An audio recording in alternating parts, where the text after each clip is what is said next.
The Outward Definitive Edition is certainly definitive in terms of content, but short of patches for several technical issues, it's far from the definitive experience it should be on current-gen consoles. Developed by 9 Studios and published by Prime Matter, it provides a janky but compelling survival-focused RPG, so long as you can deal with its unique approach to progression and death.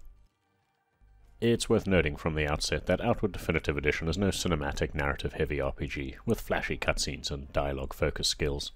There is a fair amount of story content on offer, with 4 factions, one added by the Sorabians DLC, that each give a different viewpoint on the troubles plaguing the world of Orai. Sticking with the open-ended sandbox design, most quests offer multiple ways to complete them, through exploration, crafting, or combat, ensuring you're never forced into a particular playstyle. The Three Brothers DLC then extends the campaign by a further 5 missions, with a settlement-building twist, but it also introduces some mandatory combat. There are several repeatable side quests, but these simply exist to stock up on rarer supplies and can be ignored if you want to. It's never plain sailing in Outward, however. Each faction questline offers a parallel quest that can influence the difficulty of the final mission, but many are timed, and they can be failed.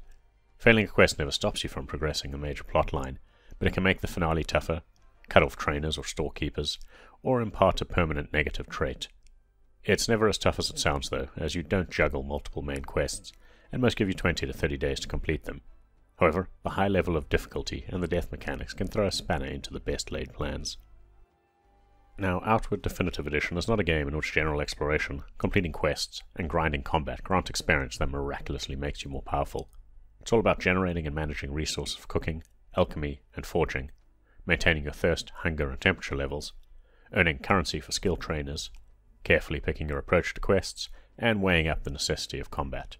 You'll want to tackle the incredibly bland tutorial, as it hammers home the point Outward is no simple hack-and-slash RPG, with a multitude of survival mechanics that can be as unforgiving as the combat. Keeling over and dying of poisoning during the tutorial, while I got to grips with the inventory, an action that doesn't pause the game, was an enlightening moment. If there's one subjective downside to Outward, it's that several elements feel deliberately convoluted, like having an equipped, pocketed, and backpack inventories to manage. But these complexities serve to reinforce the fact that Outward is a game that rewards preparation, even more so than skillful combat. As an example, your backpack, which you'll want to constantly upgrade and always drop before entering combat, is a core part of the experience. The larger the backpack, the more you can store for long journeys, or the more loot you can pack to sell in town. However, it also means you'll move slower and drain more stamina when performing basic actions. Having a campfire, cooking equipment, an alchemy set, a quality tent, and a stockpile of supplies are certainly useful when being caught outside after dark, but traveling light and being able to outrun threats on the way back to the safety of a settlement is just as important. As a result, the classic RPG urge to hoover up everything in sight is quickly tempered by your carrying capacity and your immediate survival needs. Thankfully, Outward's world is not so densely packed with locations and enemies that it's overwhelming. It's big, and it lacks any fast travel feature, ensuring you need to consider your trips carefully, and the survival mechanics dominate much of the experience. Most enemies can be avoided through stealth or simply outrun, but you can't escape thirst, hunger, fatigue, and the weather. You're going to have to consider the value of clothing beyond its damage protection, prepare meals from raw ingredients to ensure they last longer, boil river water, and rest periodically to restore your maximum health and stamina bar.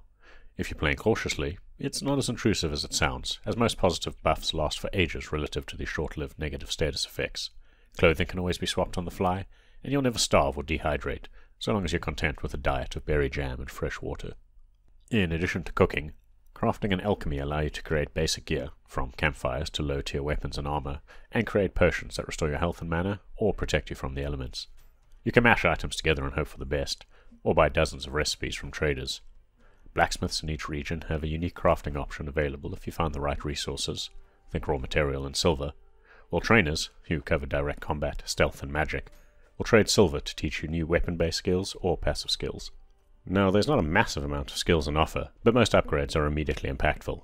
You can invest in all the basic skills from a dozen or so trainers, but you'll need to decide on which 3 to invest your limited breakthrough points to specialize further.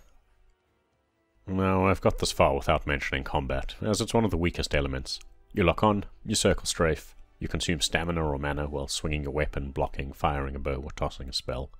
Your foes are not particularly well animated, damage feedback is poor, player attacks are easily disrupted, and the Outward Definitive Edition has actually increased the default combat difficulty to prevent players from clearing out dungeons early and gaining overpowered gear.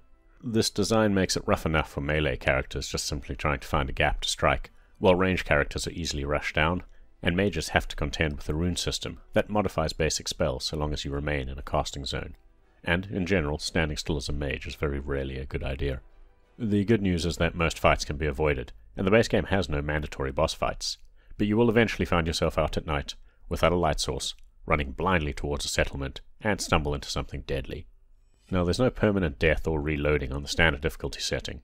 In fact, Outward only offers autosave and save on exit functionality.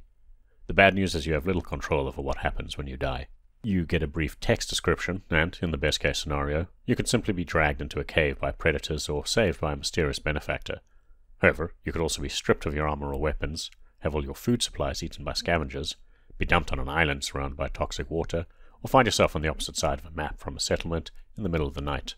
In these situations, it's possible to trigger a negative feedback loop that sees you dying over and over again, before finally getting back on track several game days and real-time hours later. It's a common enough event that it can really break the pacing. If you have a reliable companion to join you, I'd strongly recommend you try the online or split-screen co-op. Having a second player provides way more tactical options if you do engage in combat, especially if you pick complementary playstyles, and it provides some much-needed banter during those longer overland journeys. Despite the definitive label, Outward Definitive Edition is a dated-looking game with some distinctly janky elements, like unnaturally large structures, stiff animations, and unexpressive dialogue that takes place with the camera pulled way back. Environments aren't particularly detailed, but they're diverse and vibrantly colourful, while the overblown lighting and real-time shadows make spelunking by torchlight or some sunrises and sunsets look great. Daytime joints are a combination of sweeping vistas and epic music, while the nights are often oppressively dark. No matter what time you're out, there are always periods of heavy ambience and deep silence that reinforce the sensation of being alone and vulnerable. What the Outward Definitive Edition may lack in visual flair, it makes up for with an impressive scale, immersive atmosphere, and a very catchy soundtrack. On average, the performance felt consistent and stuck close to the 60 frames per second target, making for much smoother looking and more responsive combat than the last-gen release. Mercifully, loading times are often only a third of what they were on the last-gen consoles, and almost instantaneous when entering interior locations. Thankfully, I've not experienced any of the character progress or quest progression bugs that some have, but on all current-gen consoles, there's a complete lack of VSync and full-screen tearing. It's less noticeable in darker areas, but creates an unpleasant, wobbly appearance whenever there are high-contrast light sources present in the environment. If you're someone who enjoys European-style RPGs, heavy on systems at the expense of cinematic storytelling or high production values, Outward Definitive Edition should be on your radar. It takes some time to readjust to its resource-based progression systems, wonky combat, and somewhat random death mechanic. It's one of the few RPGs that makes simple traversal part of the challenge, and immensely satisfying to pull off.